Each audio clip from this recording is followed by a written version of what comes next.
Unified Diagnostic Services UDS an overview. Unified Diagnostic Services is a communication protocol used in automotive electronic control units to enable diagnostics, firmware updates, routine testing, and much more. Automotive diagnostic system consists of a diagnostic tester, a vehicle communication interface, and a OBD2 cable which is connected with vehicle OBD2 port. The vehicle OBD2 port, also called as J1962 port. The diagnostic tester could be an end user application running on a PC or a laptop or in a tablet or in some special handheld devices. The diagnostic software is connected with the vehicle communication interface via a USB cable, and the other side of the USB cable is RS-232 connector which is connected to the VCI. The other side of the VCI is RS-232 connector, and the vehicle side is a J1962 connector. The vehicle communication interface is also called as a protocol converter, which converts the USB signal into CAN or any other protocol which are supported by the vehicle communication interface and the vehicle ECUs together. As per the UDS specification, the diagnostic tester, which consists of the PC software or the VCI and the cable together, is called as client, and the ECUs within the diagnostic server with the diagnostic server application or the software which takes care of the diagnostic related functions are called as servers.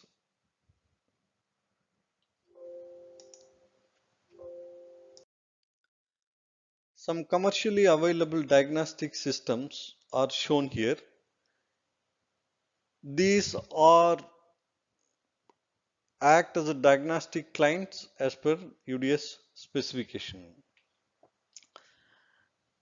PCAN USB VCI from PEAK system, and the second one is VIN 1000 or ING 1000 VCI from Softing AG, multi-diag from Actia, and ADS 525X from Bosch.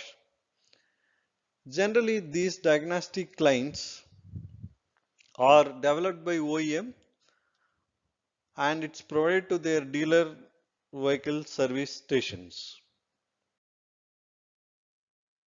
This slide shows that an average of 70 ECUs are available in VW vehicles.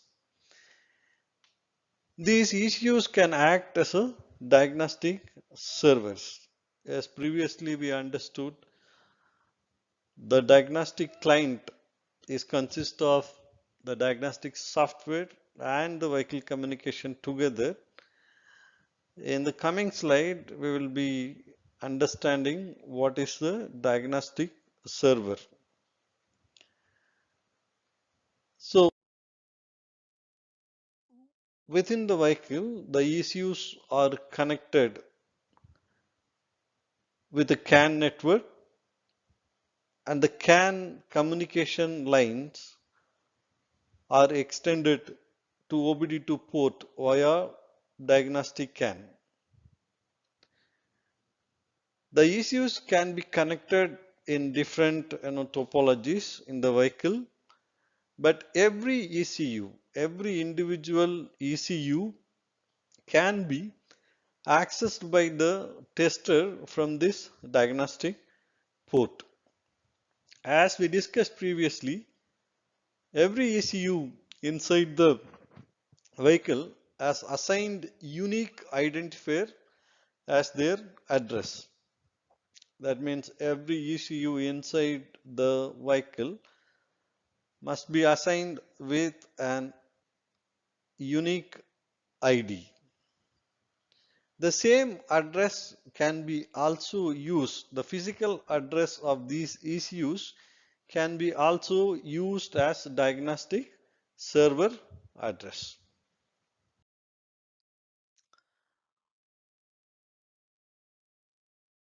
In this slide, we see what is a UDS diagnostic server. Here, there are two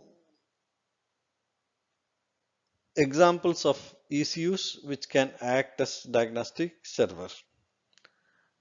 A Bosch engine management system ECU and a Visteon digital cockpit ECU with instrument cluster, infotainment, connectivity, etc. The vehicle manufacturer shall ensure that each of the ECU in the vehicle has a unique server identifier. The vehicle manufacturer must also ensure that the client in the system has also a client identifier. That means the diagnostic tester also should be assigned with a unique ID. The physical or the target address of the ECU shall be the same address of the diagnostic server as we discussed previously.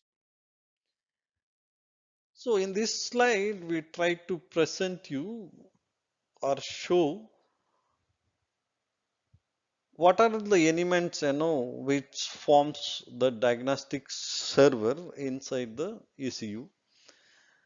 By taking the example of AUTOSAR architecture, the highlighted areas where you find different components can act as a diagnostic server for the tester which will be connected to the diagnostic port, and number of service identifiers are requested from the tester. In this software architecture, the diagnostic software components act as a server for the diagnostic tester UDS SID requests.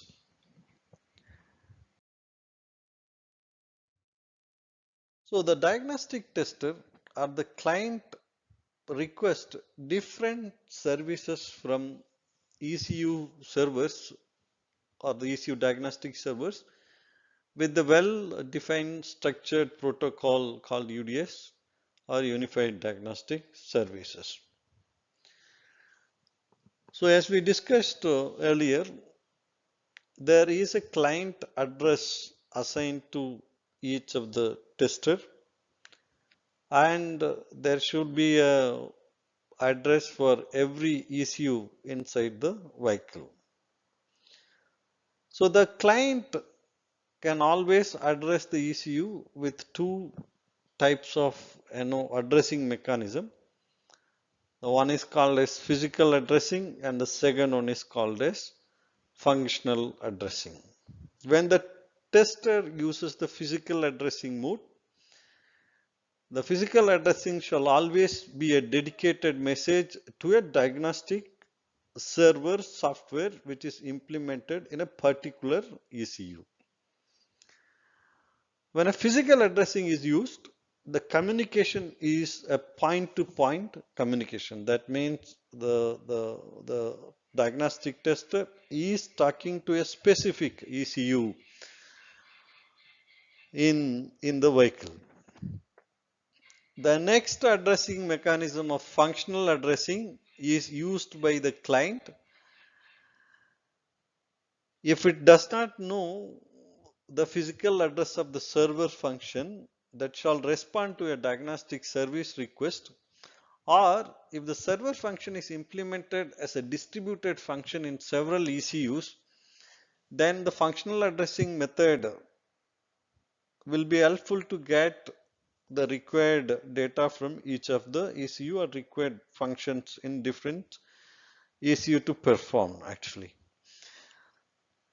When a functional addressing is used, the communication is a broadcast communication from the client to all the servers present in the vehicle.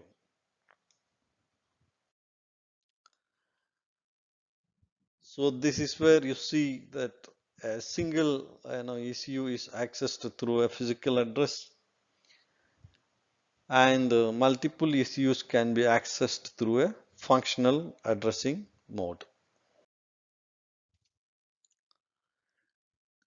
The client always requests for a specific service which needs to be executed in the ECU diagnostics server application, and the server responds to the tester with the response and allows ECU software functions to perform necessary diagnostic operations.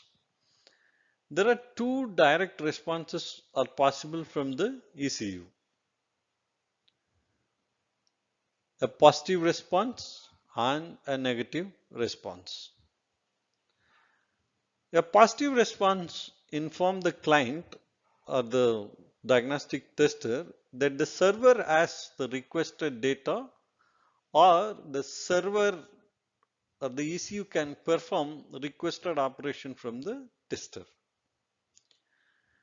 A negative response from the ECU diagnostic server informs the client that the requested service from the tester is not supported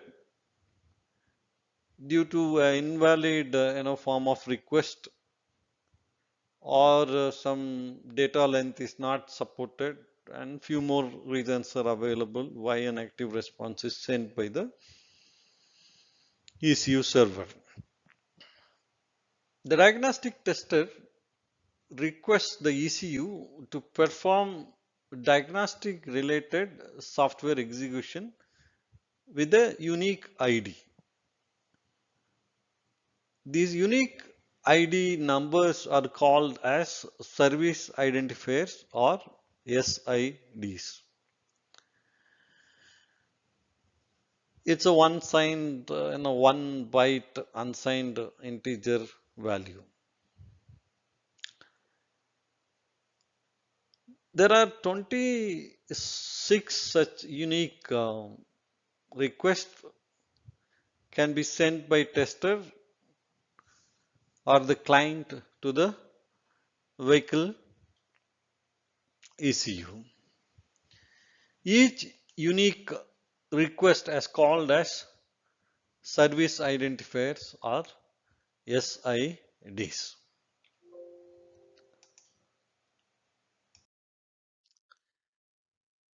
The 26 SIDs are formed into 6 different functional units. These 6 functional units have different set of SIDs are assigned to them. This grouping of SIDs are done to perform a specific set of operation with the help of each SIDs within one functional unit.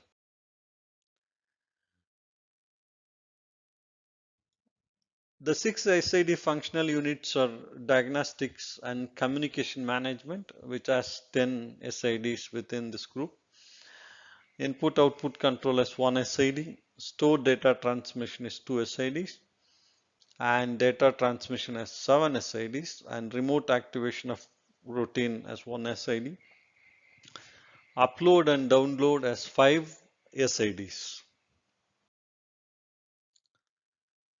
In the first functional unit, we have 10 SIDs. These 10 SIDs are given here as a reference. These 10 SIDs are mainly responsible for tester client communication related settings and control. Each of these SIDs and functional groups will be discussed elaborately in coming sessions. This is just for your reference now. And the second set of functional unit is data transmission functional unit, which has 7 SIDs. These are mainly responsible for data transmission between the server and the client, the tester. And the next set of functional units are stored data transmission functional unit, which is responsible for reading DTC and clearing DTC in the ECU error memory. DTC is called as diagnostic trouble codes, which we will discuss later. The next one is input output control functional unit. This functional unit has only one SID and it's used to control some input output functions. The routine functional unit, the fifth one, is basically an extension of input output control unit for some complex functionality execution in the ECU with the help of diagnostic tester. In general, when used to control outputs, this service is a more complex type control, whereas the input output control by identifier is used for relatively simple control, like some output control. The sixth one is upload download functional unit. These SIDs are responsible for performing server programming. That means downloading and uploading data from the server.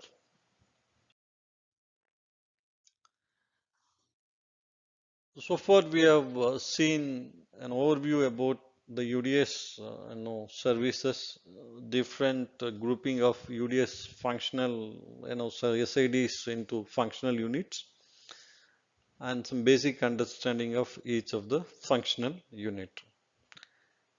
Right now I am going to take you through the Diagnostic Session Control SID service 0x10.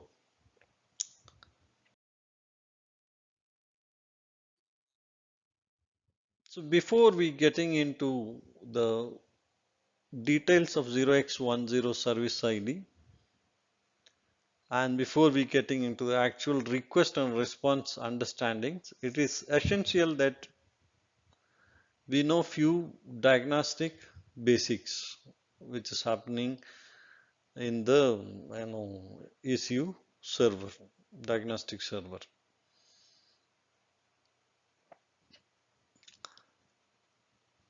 The diagnostic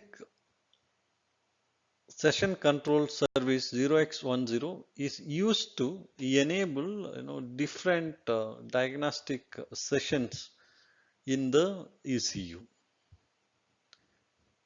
There are 6 such sessions available in the diagnostic server, and each of them is given in the slide. These sessions are helpful to execute various SIDs within known limitations such as environment variables, security, safety, and other control units and its components.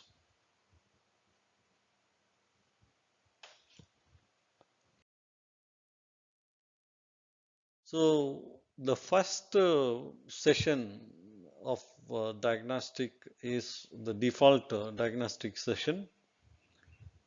So if you're working on ECU, in general, normal operating condition, that means when you are working in your bench, or when you are getting inside the vehicle, or your vehicle is getting into a garage, and someone wants to read the DTC, every time the ECU, whenever it is powered on, it always wakes up with a default session.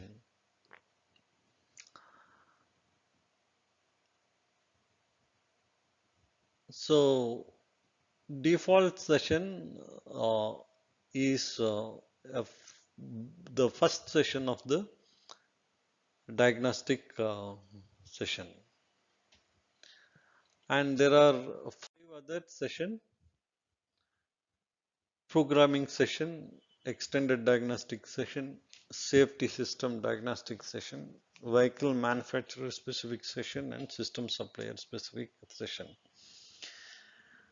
The programming session is used for flashing, the ECU at the end of line, or a software update at the ECU garage, or in recent times with the advancement of IoT and connectivity technologies, the remote software updates like FOTOS, AUTO are happening with the help of programming sessions. The extended diagnostic session, is the session where all the SIDs are enabled, and it is the session used for all vehicle specific diagnostics at the garage location. It can also support the adjustment function like ideal speed, CO value, like that.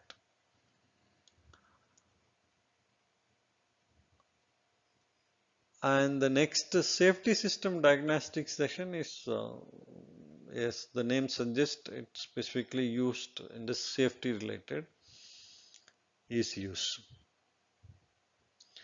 And there are 2 other specific sessions, one for vehicle manufacturer specific and other one is for system supplier specific. There are range of values available, given in these specific sessions, which is used by both vehicle manufacturer and system supplier for their own specific internal use cases.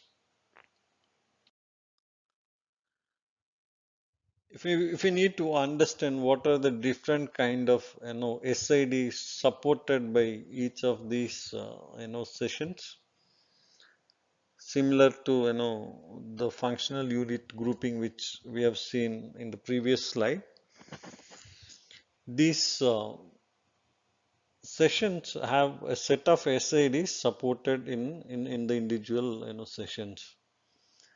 For example, in the default session, the ECU diagnostic server can only support these 5 SIDs: 0x10, 0x11, 3E, 0x14 and 19. But in the non-default session, where other sessions are available as shown here, like programming session, extended diagnostic session, safety system diagnostic session, vehicle manufacturer specific and system supplier specific sessions, can support all the 26 SIDs. That means it supports both the default session SIDs as well as non-default session SIDs.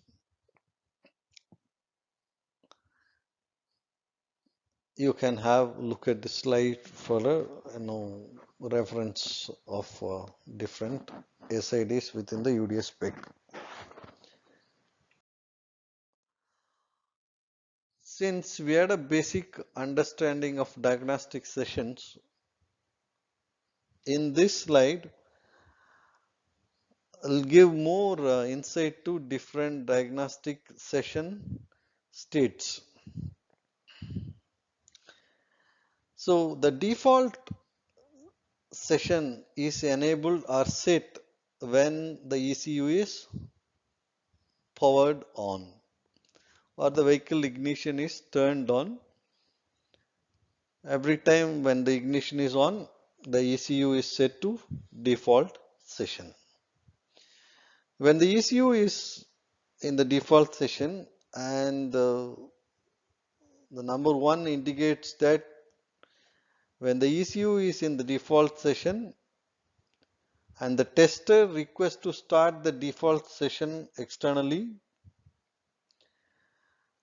then the server shall reinitialize the default session completely. If any initialization is to be done for the response from the tester on the default session should be done in this particular state.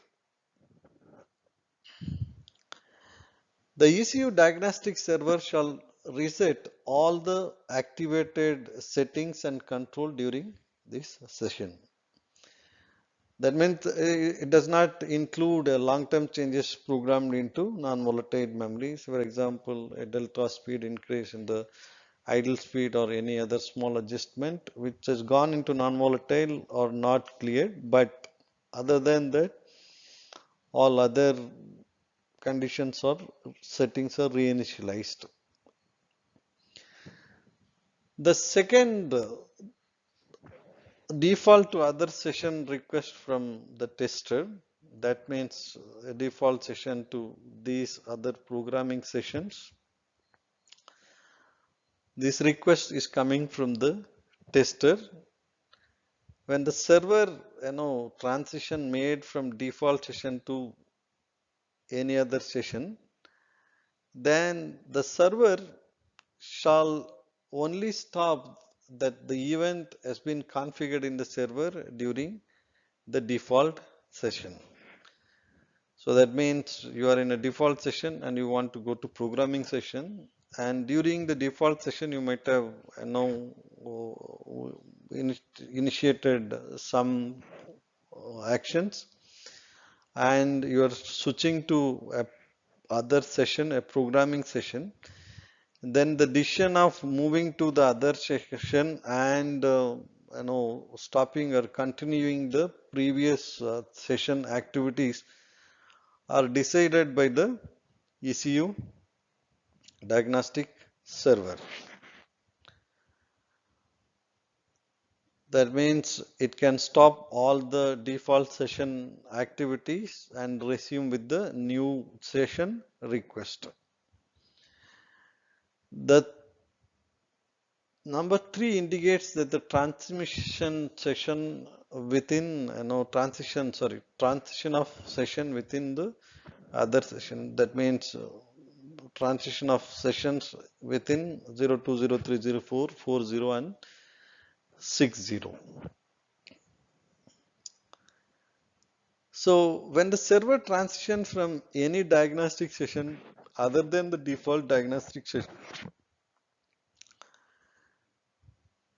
then it should reinitialize the diagnostic session specific to each of the requested session. And the fourth state indicates that when the server transition from any other session to default session, then the server shall stop all the event that has been configured in this previous session. And in these sessions, normally the security will be enabled. The handshaking will be happening between the tester and the ECU server in order to get into this session. So any such opened service activities, security service activities have to be closed and locked when it is moved from any other session to default session.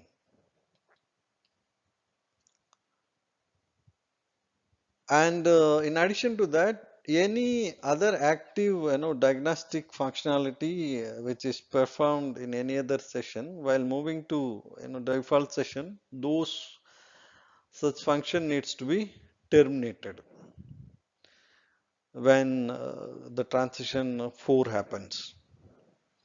Apart from that, Any timeout related issues can also shift the session, which can trigger the session no, 4, or sorry, the transition 4.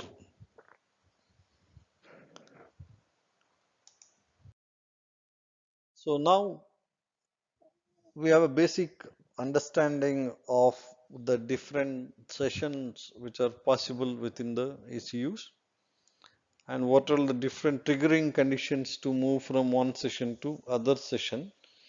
Now, what we do with the help of tester is that we are able to, you know, get into these different kinds of session with the help of a request message from the tester, and the ECU responds with a positive response by informing that the ECU server diagnostics services are successfully executed, and it got into those sessions. So in diagnostic session control 0x10 supports, there is 6 subfunctions which are nothing but the different sessions of ECU diagnostic server.